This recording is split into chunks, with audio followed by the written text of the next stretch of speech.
done on, you know, Photoshop or something. Like, I think there's a real power to a hand-drawn and painted poster as like a contribution to the movements. Like, I think it just packs an extra punch that you can't create, you know, on a poster you just mocked up online. Yeah. That is the thing. Yeah, that's it. I think Okay, so we'll just start now with Carole. So do you want to just jump into it? First, thank you and everyone who arranged for me to be here. I've been here almost 3 weeks, and I've been there every public event I've been to. There's been an acknowledgement of the First Nations. And I'm just thinking how the only time that happens at home in California is when the Chicano or Mexican American community is getting together, and then they do some kind of ceremonial acknowledgement of the First Peoples. But as a rule, it doesn't happen, and I think it's a really important lesson that I'm going to certainly bring back. Although if we apologize for every person whose land we stole, there wouldn't be time for anything else but the apologies, because the U.S. history is not, as you all know, a pretty one or a democratic one. What I want to talk about today is the importance of the political poster, and how there's never been a viable movement for social change without art, not necessarily poster, but art, theater, poetry, music, film, essential to those movements. And I'm going to give a little survey, but before I do, I just want to kind of just transparency. I had always had two passions, art and social justice. Art was a lot earlier, social justice came in high school. But then I became a medievalist, and I was married to this 12th century monk for over a decade, working on 12th century French architecture. But I would teach about the art and the rich and the powerful, researching medieval, and then I would be demonstrating on the streets to protest the rich and the powerful. So it was kind of a schizophrenic existence, which I think most of us have that kind of split. And then in 1979, I started working on the Nicaragua Solidarity. They won their revolution, and the U.S. was working overtime to squash the revolution. I made my first poster, this is a Sandino. It's not a very good poster. I knew nothing about making posters, but this was Sandino, a portrait of Sandino, who was the hero from the 1930s who fought against the U.S. Marines. They couldn't beat him. They had him come and sign a treaty, and that's when they assassinated him. So again, beware of who you sign treaties with, but that's the First Nations. They never did sign the treaty, did they? So they have a lot to teach us. And on it is a poem by Ernesto Cardenal, the priest, poet, and at one time Minister of Culture of Nicaragua. But I was working on my dissertation, and this was kind of an excuse not to work on the dissertation. And I remember a little light bulb. I said, if 10 people read this poster, there's probably 5 more than will read the dissertation. So that was kind of like an unconscious acknowledgement of the audience and the power of the poster. Then 2 years later, so I've been doing, my husband Ted, who's in the corner, and I were doing Nicaragua Solidarity work and El Salvador Solidarity work and some Guatemala work. And I was offered a month in Nicaragua to help a professor who collected posters since the 60s collect posters of the Nicaraguan Revolution. So Ted and I went down there, and I was not interested in posters. That was another, truth in advertising thing. I was interested in the revolution, passionate about art, but posters were like below my radar. And Ted and I went over, collecting posters from all these government agencies and organizations, and we went to the women's organization, and they had a whole lot of posters from a demonstration that was going to happen in 2 or 3 days. So we weren't like getting 1 or 2 from them like we got from the other groups. We were given a dozen of them. So I didn't know what to do with a dozen of them, so I was re-gifting them to different people. And one of them we were living with a nurse, middle class, her husband was an accountant, and she put it up in the wall of her living room. Now, after the revolution, there was no healthcare system unless you were very wealthy, so the Sandinistas gave people who had medical training that they trusted, such as the nurse we were living with, they gave her medicines and vitamins and things that could help become like a local health clinic. So one of her neighbors, who was virulently anti-Sandinista, but not adverse to free health care, kind of like the Tea Party in the States, they don't want anybody to get free health care, but as soon as they get elected to office, when does my health care start? So that kind of hypocrisy. So the woman came in to get some health care consultation, and I'm in the living room alone with her 8 or 9-year-old son. And he'd never been there before, probably heard the parents bad-mouthing the family that, gave that we were visiting. And he's looking around, he's saying, oh, they have a TV, we have a TV. And he's kind of like taking stock of comparing the living circumstances. And then he sees this poster. And he was short, and the poster was kind of big, it was about this big, and 30 by 40, close to that. And he walked over to the poster, and he put his head up, and I watched him mouth the words on the poster, which translates, in constructing the new country, we are becoming the new woman. Now, I'm sure he never figured it out. That's a pretty sophisticated concept for a lot of people, never mind an 8 or 9-year-old. But that act of him trying to figure it out, this light bulb, major light bulb exploded. It was literally an epiphany for me, because that was the moment I realized how posters work. They attract your attention when you're just going about your daily life. You're not making a special trip to a museum to look for a piece of art. You're just going about your daily life, and all of a sudden something grabs your attention by its bright color, its bold graphic, it pulls you into the message, and the message makes you ask a question. And anytime you ask a question, you're not the same that you were before you asked the question. We all walk around with a bubble of what we need to know to get through the day, and posters have the ability to break through that bubble. And so in that moment, literally, I became obsessed with collecting political posters. So that was, literally, I might have been married to a monk, but this became my religion. And one of the, this is a poster by a U.S. artist, Josh McPhee. It's a stencil done in 2004. And it says, places the U.S. has bombed since World War II. And people walk into the exhibit where this was shown, and they looked at that, and they said, oh no, that's not accurate. And I said, you're right, it's not accurate. It's missing some. That's not the answer they were expecting. They were expecting, oh yes, way too many. There's not enough. And so, again, it provokes questions. It provokes, even it provokes dissent, is fine. It gives the opportunity then for dialogue and discussion.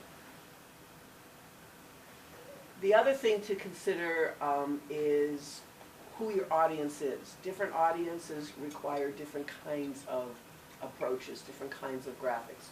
So this is a poster from Chicago in the 1980s. There was this horrible genocide going on in Guatemala. You can see how early it was, because it says over 40,000 disappeared in Guatemala. It was way over 100,000. I don't even know how many entire villages were wiped out. But this is typical of a U.S. anti-intervention poster, and that it's showing the victim. The mother looking sad, the child clinging, there's no guns in this, there's no aggression in this. It's feel sorry for the victim and stop, supporting the government. Whereas the kind of poster the Guatemalans were producing was fighting back, empowered. They're not victims, they're fighting.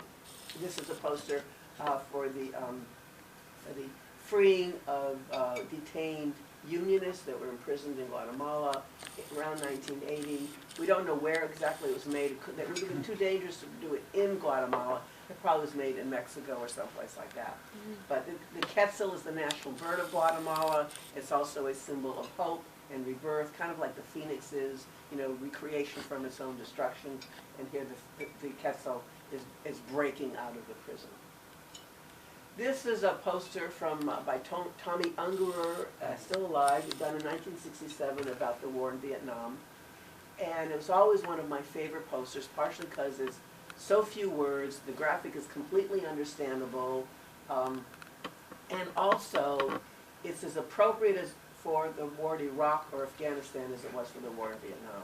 Of democracy in name only, not democracy in substance, being shoved down the throats of whatever country the U.S. happens to be invading at the time. And then a few years ago, I found out that the Cubans and the Vietnamese hate this poster. And it took, I had to figure out why. And then it became obvious because it's showing the Vietnamese as passively allowing the U.S. to shove democracy in name only down their throat when they fought valiantly back. They fought heroically back. But to show people fighting back in the United States is not going to win hearts and minds. You want to get people involvement. So again, you target your audience, who your audience is. This was not a poster intended for the Cubans or the Vietnamese. This was a poster intended for the U.S., and it was a very successful poster intended for the U.S.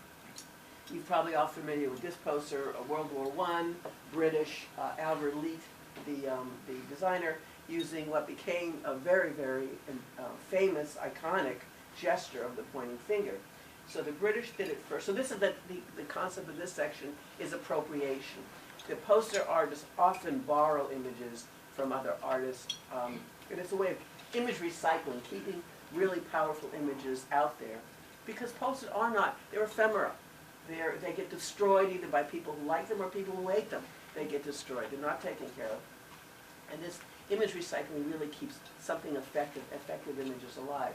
And it was used a few years later, 1917, by the U.S. government. It's actually the most widely reproduced any kind of poster. And I think in the history of the world, I think there were over 4 million copies made during World War I, about the same World War II. It's actually the best recruiting poster they've ever come up with. They've never come up with a better one. And then the Soviets used it a couple of years later. So the idea behind a political poster is not originality and uniqueness, it's effectiveness. And obviously that pointing gesture was extremely effective. And it still gets used. This was done by a group of anti-Vietnam War activists. I know here, the Vietnamese call it the American War. In the States, we call it the Vietnam War. So I don't know what you call it in Australia. You also call it the Vietnam War. And so here you have the same Uncle Sam, but now I want out. And he's battered and he's bruised, and the same gesture is being used to get out of the war. This is George the First, our George the First. Uncle George wants you to forget failing banks, education, drugs, AIDS, poor health care, unemployment, crime, racism, corruption, and have a good war. 1999, 25 years ago. Every single one of those on that list is current today. And so this is again an example of how posters, for better or for worse, the issues are still there to be constantly fought. And this is an immigration poster. A couple of years ago, it was at an exhibit at UCLA, and there was a bunch of high school students gathered around it. They, wow, this is such a current poster, it's great. And I went over, I heard them saying this, and I went over and I said, look at the date. The artwork was 1979, the poster was 1981, before any one of you were born. And I said that the fight for immigration rights, for immigrant rights, has been going on, obviously, for a long time, and it's continuing to go on for a long time. Poster artists don't have, a huge budget. They have to come up with something catchy, usually quick. There's some emergency, there's some demonstration, there's some bomb, there's some, law that's about to be enacted. And so, and there's an image overload, which I think Michelle referred to, that's all around us. And so they appropriate familiar things, such as the fine arts, in this case, Picasso's Guernica, but often advertising as a way, but they change it, they tweak it, they do something that will say, maybe people do a double take. What? What's going on? So the Guernica has been very popular in anti-war messages. This is again another Vietnam one, Stop the War in Vietnam. This was a 1980s one from Germany against the neutron bomb, and it's surprising how many students that I come across have no idea what the neutron bomb is. So I explain that the atomic bomb destroys all life. The neutron bomb only destroys life. It doesn't destroy the roads, the bridges, the railroad tracks, the infrastructure, the factories. So it's the perfect capitalist weapon. And for people who haven't seen the original Guernica, actually the proportion of the empty empty silhouettes is actually fairly close to the real size. Of course, there's no people who's there to see the art. And this is one from 2005, and after 2 years of the war going on in Iraq. But now it's actually altered a little bit more because now you see all the corporate logos, Halliburton and all these corporations that are making money off the war machine, that are part of the war machine. And then on the left side, you'll see the art museum being looted. And this was not just Iraqi art. This was art of the world civilization. This is, you know, it's not as old as the rock paintings you have in Australia, but it's, you know, it's thousands of years old. And the museum directors from all over the world were begging the United States, warning the United States, put guards in front of the art museum. No, they put the guards in front of the oil wells and the oil fields, and they let the art museums be looted. Which was also really, when you think of it, a way of increasing, you know,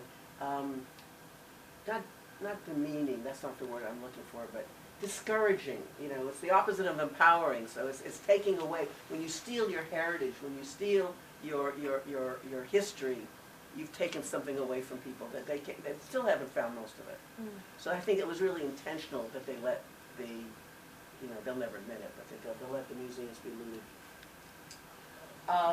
So here's the Pietà, Michelangelo, but it's been altered.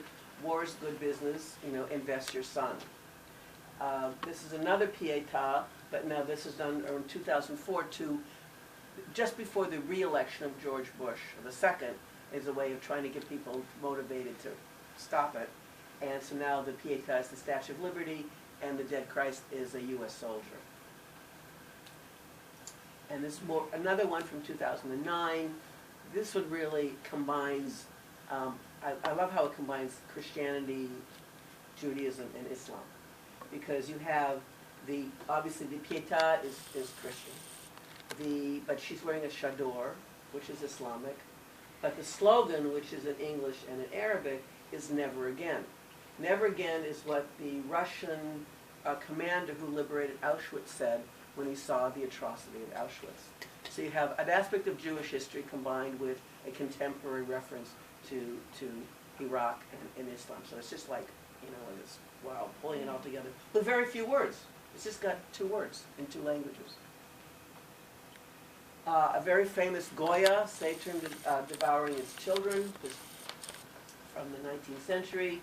And this was incorporated, or became the basis of one of the most widely reproduced, in books anyway, posters of the Vietnam War era. America, the name given the German spelling to connote Nazism.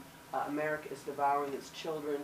And this poster really refers to every war the U.S. has ever been in.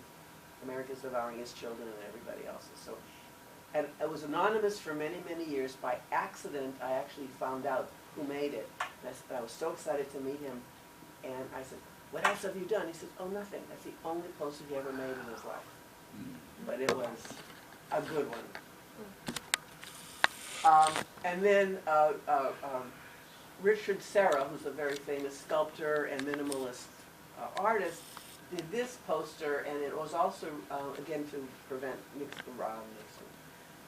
Bush II from being reelected, so it says, "Please vote." But it was also reproduced on the back of The Nation magazine, which is one of the oldest progressive weekly magazine in the United States. And you think these are very highly educated people, and they got such complaints. How dare you put something so disgusting on your back cover? And finally, I think the artists responded, "Get so upset about the war as you're getting upset about this image, and maybe something will change." So that was kind of surprising, the response. But this was the most widely reproduced image during the Vietnam War. It was done by a Beverly Hills graphic designer named Lorraine Schneider, originally designed for an art school contest for miniatures, so it could be no bigger than 4x4. This one was 3x3. It was literally a little bigger than the one I'm wearing, but not as big as a poster. And it was rejected by Pratt Art Institute in New York for being too simplistic. So much for art schools. She went on to make it as holiday cards for her friends, and another friend of hers was starting an organization called Another Mother for Peace. And they went to Lorraine and they said, Lorraine, we've got this organization, we'd like to use your logo, your design as our logo. So she gave it over to them. They had their graphic designer make it into big posters, bumper stickers, patches. I mean, it became, you know, merchandise for raising money to help them in their work to help stop the war. And it's, this is the kind of poster that you can put on your children's bedroom, okay? It's not threatening, it's not gruesome, and yet people tore it down because they disagree with it, because it still is pushing buttons. So I don't understand that at all, but you know, war is not healthy for children and other living things. Who can disagree with that? Obviously people do. Now, another, a little story here about the power of art. Martin Luther King Jr. Was told by his advisors, keep out of, do not become involved with the Vietnam War discussion. He felt, obviously, it was wrong, but everyone that he trusted said, stick to domestic issues, stick to the civil rights movement, otherwise you will lose your audience, you will get in trouble, the government will come down on you worse than they already are. Just stick with the domestic issues. So he did for a while. Then he was going on a sabbatical. He was at the airport. This was in January 1967. And he takes a bunch of magazines off the, you know, in the airport, takes a bunch of magazines to read on the plane. And he's having lunch with a friend of his, and he's thumbing through this. This was the Ramparts magazine, which was a very radical magazine at the time. And he's flipping through the magazine, and all of a sudden he pushes his food away. And his friend says, is there something wrong with your lunch? And King says, nothing will taste good again until this war is stopped. And I'm just going to show you some of the images he saw in the magazine. This was the effect of the Vietnam War on children. So, you know, the child on the lower left with his face melted by napalm was then made into a poster, which you see on the right. On the left, on the right, the child with an amputated arm was made into a poster. I can hold neither a dove nor a hawk in my hand. And this is one of King's quotes, but the full quote is, I knew that I could never again raise my voice against the violence of the oppressed in the ghettos without having first spoken clearly to the greatest purveyor of violence in the world today, my own government. On April 4th, 1967, he gave his famous Vietnam speech in Riverside Drive Church in New York.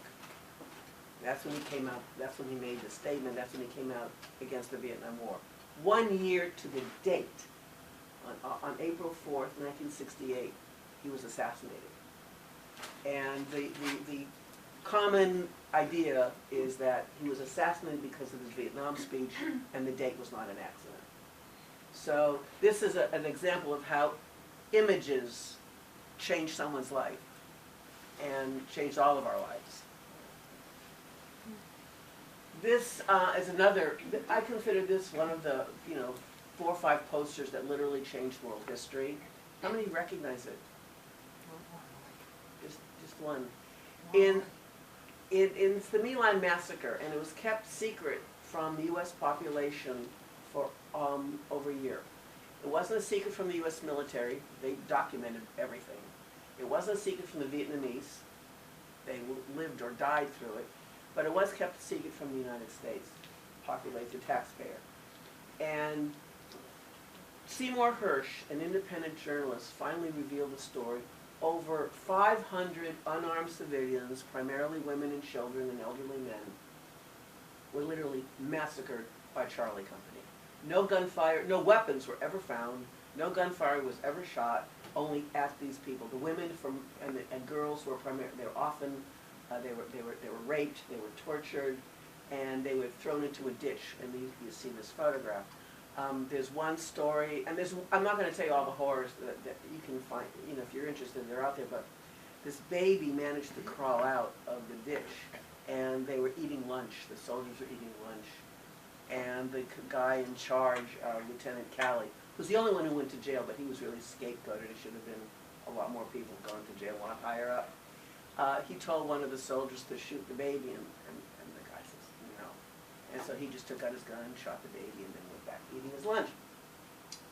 So when the story broke and the photograph was on all the press, the TV, and everything, there was an interview with Mike Wallace, part of 60 Minutes, the very well-known journalist, corporate journalist.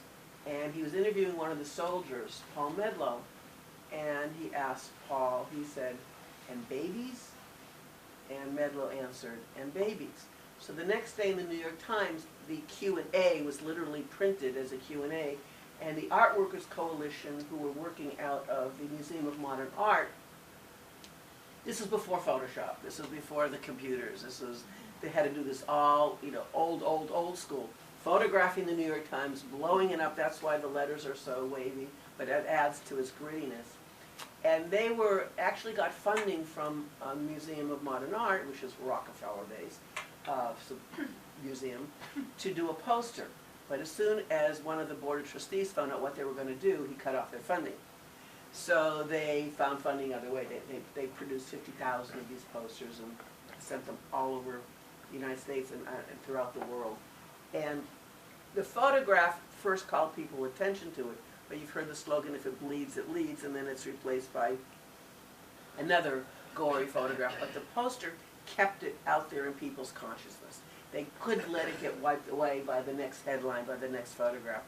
And this literally coupled with, and I think as you mentioned, the poster's life takes on when it's connected with organizing and people doing the organization.